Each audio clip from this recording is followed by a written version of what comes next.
Bismillahirrahmanirrahim. Assalamualaikum warahmatullahi wabarakatuh. Di video kali ini admin kembali berbagi informasi seputar P3K Guru, khususnya untuk P2, P3, dan P4. Jadi silahkan disimak saja videonya dengan baik, jangan di skip agar tidak salah dalam memahami informasi yang admin bagikan. Jika ada suara-suara berisik, abaikan saja rekan-rekan ya. Oke, yang pertama di sini admin akan bagikan informasi terlebih dahulu untuk P2 dan P3. Nah, di sini kita lihat bahwa untuk pengolahan hasil penilaian kesesuaian yang dimulai dari tanggal 3 sampai 13 Desember 2022, itu artinya sudah selesai rekan-rekan ya. Jadi berakhir kemarin tanggal 13 Desember 2022. Waktunya 10 hari. Sedangkan untuk pengumuman dan pemilihan formasi ini untuk teman-teman di P4 ya, teman-teman P4 ini diberikan waktu sampai hari Minggu nanti, dimulai di hari ini ya, tanggal 14 sampai dengan 18 Desember 2022 itu sudah dimulai. Dan pengumuman daftar peserta, waktu dan tempat seleksinya itu akan bisa dilihat dimulai untuk pelamar umum ya.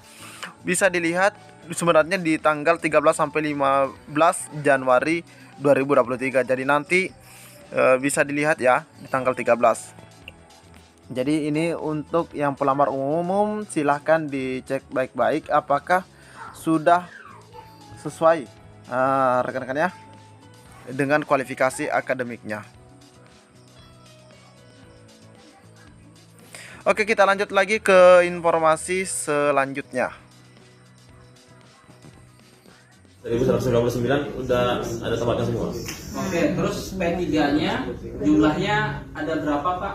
Ada data nggak? P3 itu di Palembang ada berapa jumlahnya? Iya Pak, P3 kuotanya. Di Palembang itu. P3 yang kita hitung 1831. 1831. 21. Sudah dapat penempatannya? P2-nya 6. P2-nya 6. Oke. Sudah ada P4 P4-nya 464. Wih, banyak ya. 464 formasi. Nah, kalau yang P3 yang sudah Ada yang bilang jadi 1000 Pak, enggak itu Pak ya? enggak. Turun dari P3 dibilang di ini. Oh, dari Pak Amirul. pelamarnya ini, pelamar P3 emang hanya 1186 masalahnya. Tapi Kuotanya gimana? Kuotanya 1800 sebenarnya. Cuman yang sampai terakhir 1800 kuotanya. Tapi sampai terakhir yang melamar hanya 1180. Sama dia. Karena ada beritanya terdengar kuota P3 itu yang masih ada sisa itu dipindahkan ke P4 Pak, jadi 1000 kuota khusus untuk P4. Artinya P3 yang seperti kami inilah contohnya, artinya yang tidak dapat itu dikembalikan ke P4 yang tidak linear di P3 itu. Kalau bisa dikunci tetaplah seperti ini apa perhitungan awal 400 aja untuk P4. Informasinya memang katanya jadi P4, tapi yang sudah formasi yang mana dulu ya nanti kalau kan kami saja kan lamar untuk prioritas ini kan kita upayakan untuk tidak menggeser kan gitu. Jadi ketika ini yang lulus formasi kan dibuka di sekolah ini. Ini daftar yang lulus ini kan diobservasi di sekolah masing-masing kan bukan orang yang pindah ke sini, formasinya dipindah, jadi yang di sini tetap nggak lulus tetap jadi honorer gitu kan. Ini maksudnya prinsip kami kan untuk beritanya kita dapatnya dari dinas Bu ya. prinsip kami tidak menggeser guru yang ada kan gitu, tidak menggeser guru. Meskipun dia terkunci. Ikut observasi ya? Observasi. Iya harusnya kan begitu. Tapi kenapa nggak bisa dapat semua nih ya? Banyak juga ya. karena katanya tidak linear itu Pak. Sedangkan dari dinas itu mengatakan kami yang tidak bisa lanjut itu bakal Didistribusikan ya, Yang tidak linear deh. mutasi. Iya, yang tidak linear. Yang tidak linear itu bakal dimutasikan. Dan kuotanya akan diambil P4. Oke, selanjutnya di sini admin akan bagikan informasi guru honorer akan senang membaca informasi ini. Bikin plong. Kebetulan informasinya 13 Desember rekan-rekan ya. Nah, ini adalah foto dokumentasinya rekan-rekan ya. BKH PGRI kembali menyampaikan aspirasi kepada Komisi 5 DPRD Provinsi Riau dalam rapat yang digelar pada 12 Desember ini dihadiri langsung kepala Dinas Pendidikan. Jadi ini dihadiri Kadisdik Riau, Job Kurniawan dan Kepala BKD Ikhwan Ridwan.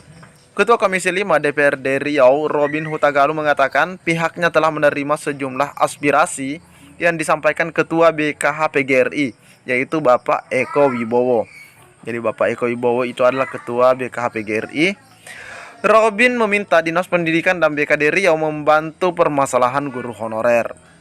Dikatakannya DPRD selalu memantau perkembangan P3K 2022 dan 2023 sampai tujuan pengangkatan semua guru honorer menjadi P3K.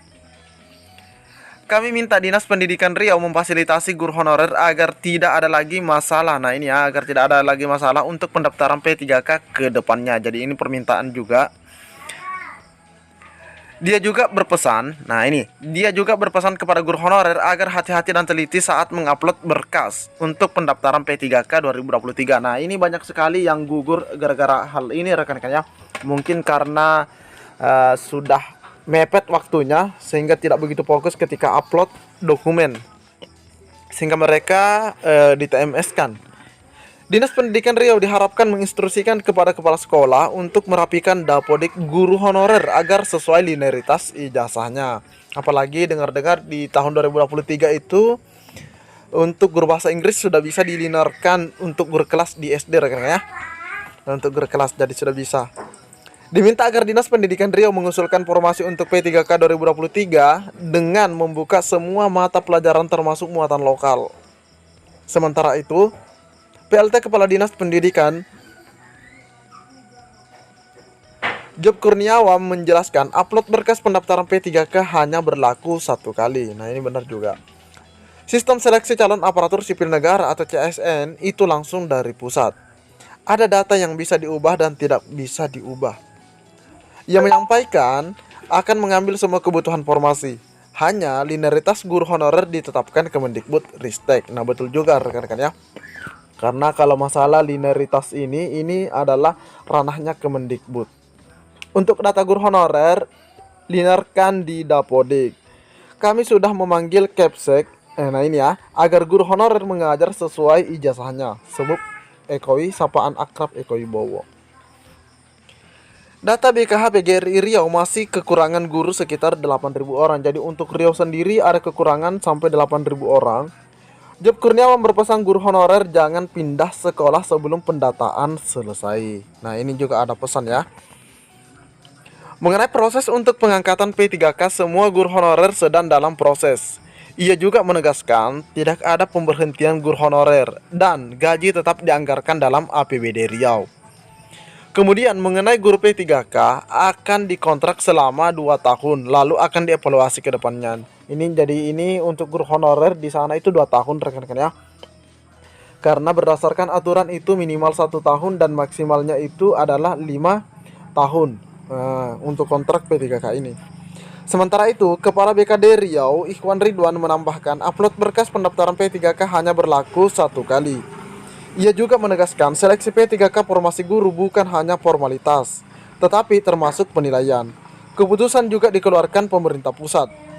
Merespon hal tersebut, Ketua BKH PGRI Riau Eko Wibowo berterima kasih kepada Komisi 5 DPRD Riau yang sudah memfasilitasi. Ia juga berharap Kepala BKD Riau Ikhwan Ridwan dan Kepala Dinas Pendidikan Riau Job Kurniawan dapat mencari solusi bagi guru honorer di daerah. Harapan kami Pemprov Riau sudah mengusulkan kepada Mendikbud Ristek Nadiem Makarim dan Mempan RB Bapak Aswar Anas secepatnya. Kami berharap semua guru honorer Riau sudah tuntas diangkat ASN P3K pada 2023 dan tidak ada lagi yang tercecer. Nah sebenarnya ini juga harapan dari pemerintah rekan-rekan ya. Namun perlu dipahami lagi bahwa terkait linearitas itu memang harus diperhatikan rekan-rekan ya. Agar tidak TMS alias tidak memenuhi syarat. Jadi ini ada respon yang baik dari pemerintah setempat khususnya Riau dan semoga juga di daerah-daerah lain juga bisa melakukan hal sehingga rekan-rekan honorer yang ada di daerah tersebut bisa mendapatkan apa yang menjadi haknya. Dan untuk perubahan Undang-Undang Nomor 5 Tahun 2014 semoga segera disahkan, karena dimana dikatakan bahwa untuk honorer yang masa kerjanya kalau tidak salah atau berdasarkan SK-nya itu 2014 ya, 2014 kalau tidak salah itu tidak perlu dites lagi. Seperti itu rekan-rekan ya. Jadi mungkin cukup sampai di sini informasi yang dapat admin bagikan di video kali ini. Lebih dan kurangnya admin mohon maaf. Assalamualaikum warahmatullahi wabarakatuh.